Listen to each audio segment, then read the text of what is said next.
Hi everyone, it's Jerry. I have an excellent opening trap to share with you. This was played at the 1958-59 US Championship. On the white end, Bobby Fischer playing against Samuel Reshevsky. This is a 15-year-old Fischer. He won this event, became champ, beat out second place Samuel Reshevsky by 1 point. This was Reshevsky's only loss of the event.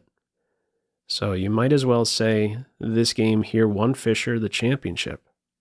We have an accelerated dragon. Fischer's reply, bishop b3.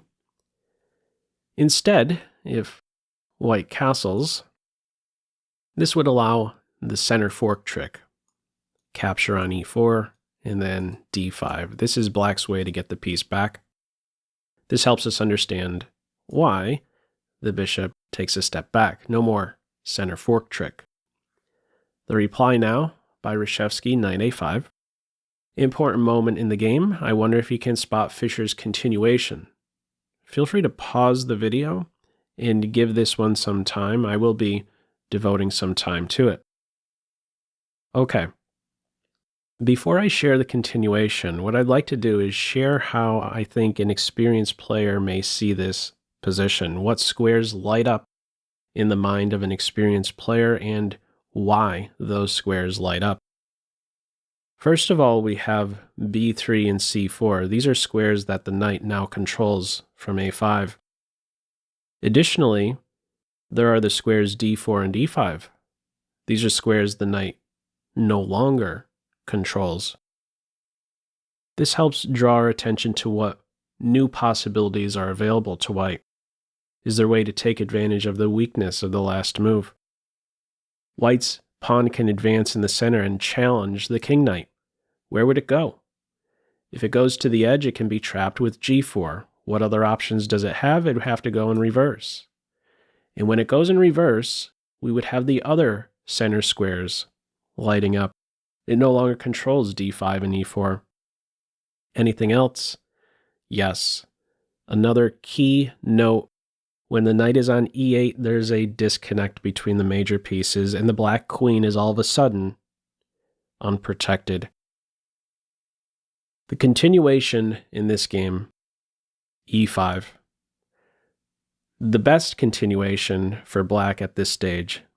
Not a pleasant one, but this is considered best, to take the bishop and allow this imbalance, the two minor pieces versus the rook.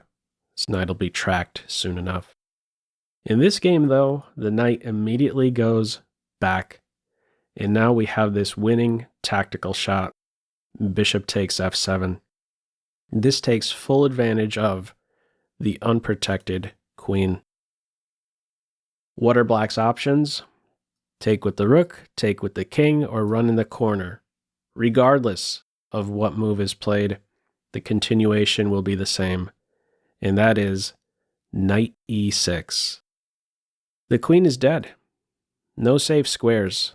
These two are covered. This one is covered. And what are black's options? If you take with the king, it's going to lead to mate. What does that mate look like? Queen d5, g4 with check, gladly pitch a pawn to open a file for another piece. And if you go here, that's mate. And if the king goes to any of the h-file squares, you could play queen g2, and soon enough it's going to be mate on one of these squares in just a couple moves, at most. All right. The move played in this game, pawn takes knight. It's already over.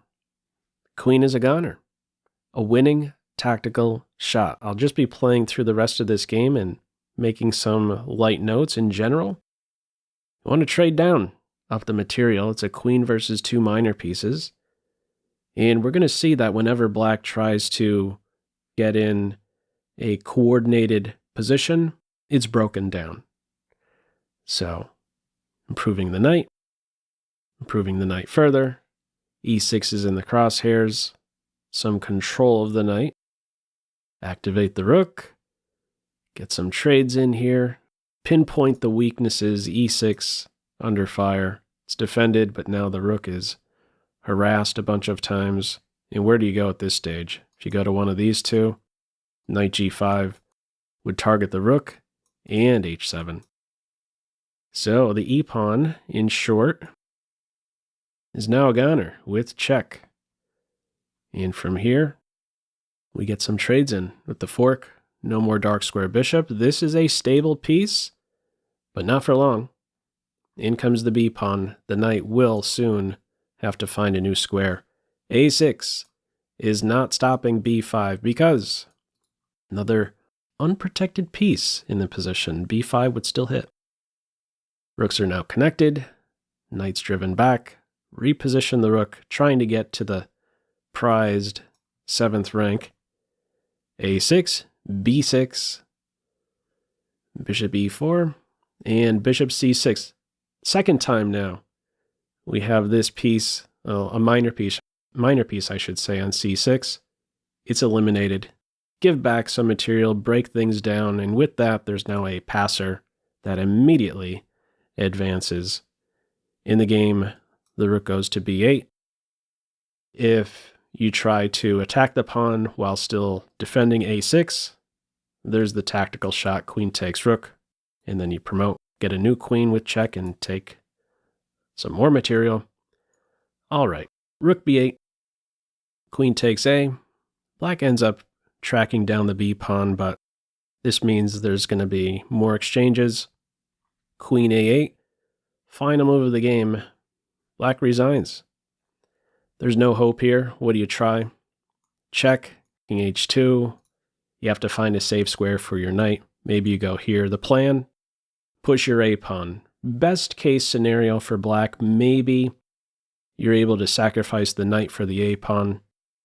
But in that position, the rook is going to be no match for the queen. So what'd you think of this one? Did you find Fischer's winning tactical sequence out of the opening? The idea I had with sharing this game, this opening trap, is to draw your attention to what pieces do and no longer do after a move. It's not about this one trap. It's not like, hey, if you're ever in this exact position sometime, do this. No. I think focusing on the key differences in the position as a piece moves from one square to the next is an excellent blueprint for finding best continuations. Anyhow, feel free, as usual, to leave any feedback to this video in the comment section below. I hope you enjoyed it and maybe took a thing or two away. That's all for now.